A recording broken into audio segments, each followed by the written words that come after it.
Am so sorry sir, আমি আসলে বুঝতে পারিনি। তুমি রিয়া, তাই না? ইন্দ্র, তুই এখানে? কতদিন পর তোর সাথে দেখা। আর তুই তুই একজন পুলিশ অফিসার? বাহ, এটা তো খুব গর্বের কথা রে। তা তুই কি ভেবেছিলি চিরকাল আমি তোর মতো একই জায়গায় পড়ে থাকি? আর তোকে দেখে মনে হচ্ছে আজও তুই সেই গরিবই রয়ে গেছিস। ইন্দ্র, তুই সব কি বলছিস? ভুল কি বলছি? তুই যখন কলেজে পড়তি তখনও গরিব ছিলি, আর এখনো গরিব আছিস। এবার হয়তো তুই বুঝতে পেরেছিস জীবনে বড় হতে গেলে শুধু শিক্ষার প্রয়োজন না, টাকাও লাগে। মানে মানে তুই এই পুলিশের চাকরিটা টাকা দিয়ে পেয়েছিস?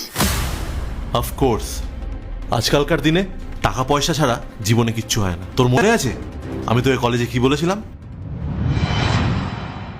জানিস ইন্দ্র, আমার ছোট থেকে একটাই স্বপ্ন, যে আমি বড় হয়ে একজন আইপিএস অফিসার হব। কি কি বললি তুই? তুই একজন আইপিএস অফিসার হতে চাস? একটা দিন মজুরের মেয়ে নাকি আইপিএস অফিসার হবে? আচ্ছা রিয়া, তোকে কি কেউ কোনোদিনও সাধারণ জ্ঞানটুকু শেখায়নি? সে স্বপ্নটা নিজের যোগ্যতা অনুযায়ী দেখা উচিত। ইন্দ্র, তুই সব কি বলছিস? আমি যখন স্বপ্ন দেখেছি সেটাকে পূরণ করার ক্ষমতাও আমার আছে। আর তোকে কে বলেছে একজন গরিব বাবার সন্তান আইপিএস অফিসার হতে পারে না? শিক্ষা কি শুধু বড়লোকদের সম্পত্তি? শোন রিয়া, সিনেমার মতো বড় বড় ডায়লগ দিস না। বড় বড় স্বপ্ন পূরণ করার জন্য মুখের কথা আর শিক্ষায় হয় না, লাখ লাখ টাকার প্রয়োজন হয়।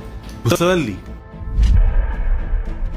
তোর বাবা দিনরাত খেটে যা আয় করে তাতে তোর দুবেলা ডাল ভাত জোটে কিনা সন্দেহ।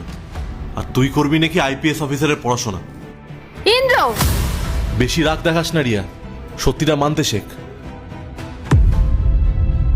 তোর যোগ্যতা অনুযায়ী তুই খুব বড় জোর একটা পিয়ন বা সিকিউরিটি গার্ডের চাকরি পেয়ে যাবি। তার থেকে তোর বেশি কিছু ভাবাটা তোর মতো মেয়ের পক্ষে বিলাসিতা ছাড়া আর কিছু হয় না।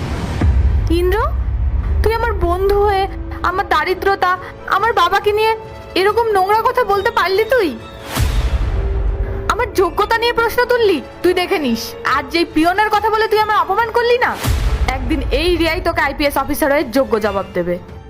আরে হ্যাঁ হ্যাঁ, সেসব দেখা যাবে। এমন চ্যালেঞ্জ অনেকেই দিয়েছে। এখন তোর এসব নাটক বন্ধ কর আর চুপচাপ চ।